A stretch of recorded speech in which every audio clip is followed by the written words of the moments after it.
Hello everyone, Abdul Latif Rahimi in our Institute of Business Administration, second year. Today, we are having an interview with Ms. Monika Yadav, the owner or the founder of Respire Experiential Learning.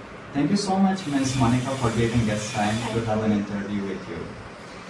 So, first of all, I would like to ask about your personal information. Can you please introduce yourself? Okay. So I'm based at Ahmedabad, and by profession I'm a biotech engineer. I did my engineering in GTU in 2012, and after that I was working at Avalon Clean Energy as an international R&D engineer, and I had designed a bioreactor which converts fuel from biofuel from algae. So this is my professional experience, and I'm a dancer, and so. After my job, I started up this in 2014. So I left my job in 2013. Okay. Can you please say something more about the Respire experiential Okay, so you can tell Respire. Okay. So at Respire, when I was doing my job and when I was doing my engineering, I realized that we are doing too much of cramming and too much of rote learning in our education system. So we need a breakthrough to this loophole.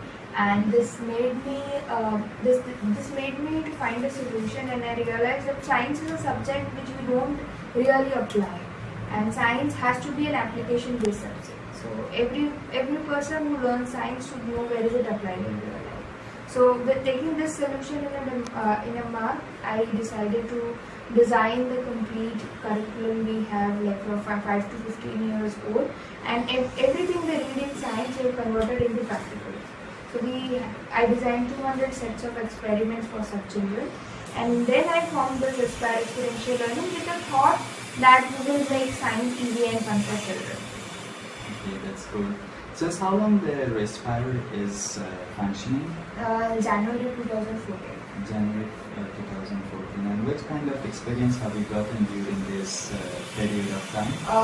So very nice. So till now we have worked with around 4,000 children. And so 4,000 children. I have been selected as one of the global shipper at World Economic Forum, and this year itself I was selected by India to represent science and innovation at Davos, Switzerland in World Economic Forum annual meeting. So I had really got few good benchmarks. I have conducted a CSR for Intel Education, so we have collaborated with them as well, and we have collaborated with 10 plus schools in Ahmedabad. So yes, the experience has been quite great. What has struck the idea on your mind that you should start this business or you should start the Respire? So first was my own willingness as an education, or I was always inclined towards the education and teaching part, and of course my engineering background. So I wanted to do something which had a merge of both the things, so teaching and engineering both. So and of course I wanted to find a solution that how practical learning can be included in our education system. So this both thought made me realize that Gujarat, especially Gujarat, has very lack of practical and innovation in our in our schools. Exactly. Did you have any other idea before starting this business, or did you have any other business idea? Not actually. I have been doing a freelance work. So as with my background, I was into waste management. So I have been doing freelance work with many companies, but as a consultant, but I have been always interested into this space. I was very focused on this part. That's great. Like in business, obviously each and every one who is starting business, they are having their battery down moments. Yeah. What was your battery down moment? So there has been many, I would say, so yes. So there was a time around ending of the January 2014, then when I didn't have so many of clients on my board, and I had put a lot of money into R&D because my business structure requires a lot of R&D. So that was the time when I realized that was it a wise decision to start up something like this and put so much money into R&D. But yes, after that the months went very well, and then we were back on that time. Okay. And what about the failures? So we have been, failures have been there. Initially we had workshops where no one turned up. We had workshops like that also. And now the situation is such when we design a workshop, our batches are full in the first week itself. That's great. So yeah, so there has been from a failure to a good part. And from those failures, what have you learned from those failures? Okay, so when I was talking to you about this workshop, when no one turned on, we realized that we didn't put our so much energy into marketing, because I'm very much focused on R&D and I'm very much focused on designing the curriculum, but then I was lacking in terms of marketing somewhere. So during those workshop, I realized that we should put up more marketing efforts so that they can reach out to the people. Now we are doing that well, so yes. That's great, that's great. When you started this business, which was the greatest advice that you have ever gotten from anyone? I guess I read a book called Rework, and Rework is a book by 3 friends who have started up a company, and they tell that it's a byproduct of their startup. And Rework has given me a lot of exposure and full of advices. One of the advice was believe and focus on what you are doing. Never think that never underestimate the part which you are doing. So I always do that. Believe and focus whatever are you doing. So Ms. Monika, it's very nice the statement. Like after that, what really motivates you? What really inspires you to go ahead with your business? So my team and the children which regularly comes at our center really inspires me, because children are so happy when they go back doing such experiments. They give so fabulous feedbacks. Parents give us so fabulous feedback.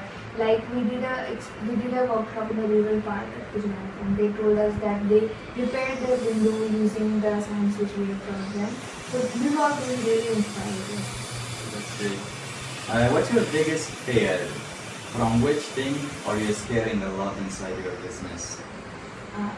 Presently, I guess fear is something, fear is something which you explore slowly and slowly among yourself. So yes, I had a fear of talking to people about this, but now I have overcome it very easily. Okay, that's great. And Ms. Monika, can you please tell me that what do you mean by success?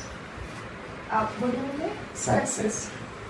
Okay, success to me is, I guess, I'm thinking about it, like success to me is intense satisfaction which I have, and satisfaction in your complete business, reaching the break-even to your business model, reaching to the goal on time to me is a lot of, is a success to me. So on time is very important. I like to reach to the place where I have my deadlines. So that's cool. And do you believe on any pattern or formula that makes an entrepreneur a successful entrepreneur?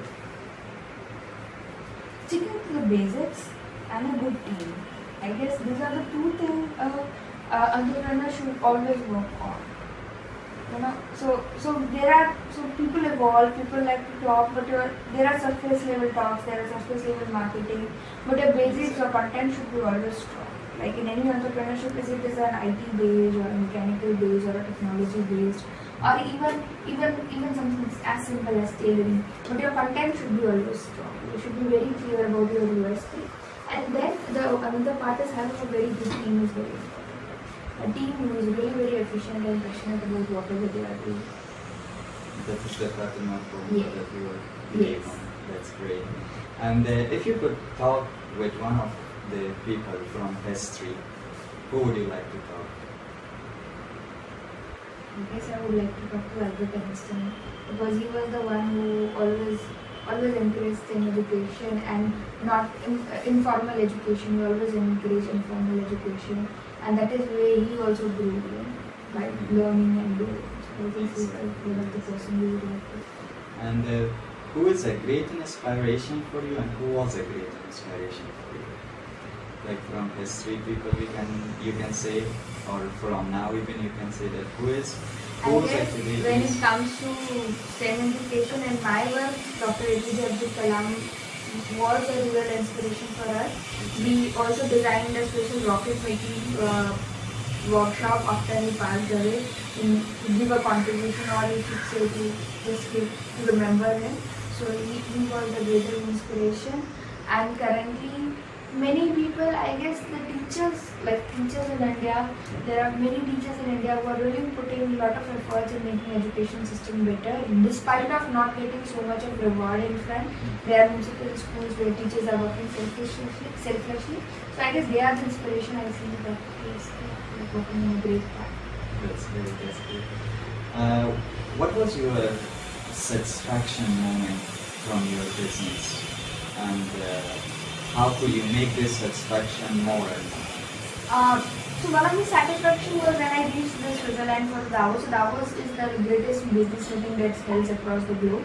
And when I presented Respire over there to Adi, Steve Jobs, this we had the Facebook founder over there coming over, Mark was there, and Bill Gates was there. Bill Gates, I spoke personally with Bill Gates. So when he told me that yes, this concept is very nice and this can be scaled up to many South Asian countries, I was really very satisfied that someone who is worth at that place has trusted your concept. So that's good. What's the best aspect of you to be an entrepreneur, or what's your favorite aspect of being an entrepreneur? I guess constant learning and learning many things has come on my part to be an entrepreneur. So when I was working, I was focused on only my skill set which I had. But when I started up a company, now I know many things, from commercials to marketing to content writing to R&D, everything. So I guess being an entrepreneur, you come across a lot many skill sets. This question is a little bit difficult also because from whoever we asked this question, they were thinking, at least for 2 minutes, that characterize yourself in one word as an entrepreneur. Independent. Independent. Yeah. So I guess I have, like personally speaking, I have one lot independent in my decision, in my process thinking.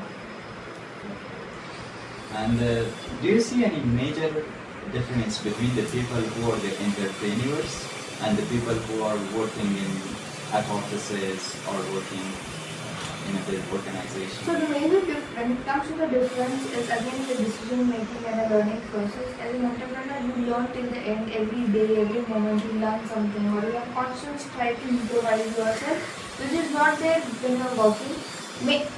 Some people do have, but generally they don't have. They don't want to upgrade themselves. And what sacrifice have you had because of starting this business? I guess on a personal basis, there is a compromise little bit on your family timings, because when you're working, your startup requires a lot of time. On your personal lifestyle, because of personal lifestyle, maybe because you leave your job and you're starting up, there is a crunch of the funding, or there is a crunch of timing. So yes, personal lifestyle also has something to do. You have sacrificed all your personal life yes, for this yes. business. But yeah, good. yes, there are pros and cons of everything. Okay. And if you would have a chance to start your business once again, what will be the difference between this business and the... I will start it with good co-founders. So just now I'm alone, but now I will start with good co-founders who are like expertise in sales and one is an expertise in R&D, something like that. That's good. And do you believe on any kind of formula that, or key point that everyone should believe on, each and every entrepreneur should believe on? Everything passes off. So there is a quote called that, and this too shall pass. So I guess there comes a time where we don't trust our decisions, or we don't trust our content, we don't trust our team, or maybe you don't trust the client or something like that. But then the moment passes off, nothing should be much above than your confidence. So no situation should be able to break your confidence on your company. So at the end, Ms. Monika, I would like to ask you about one advice for the people who are interested to become entrepreneur.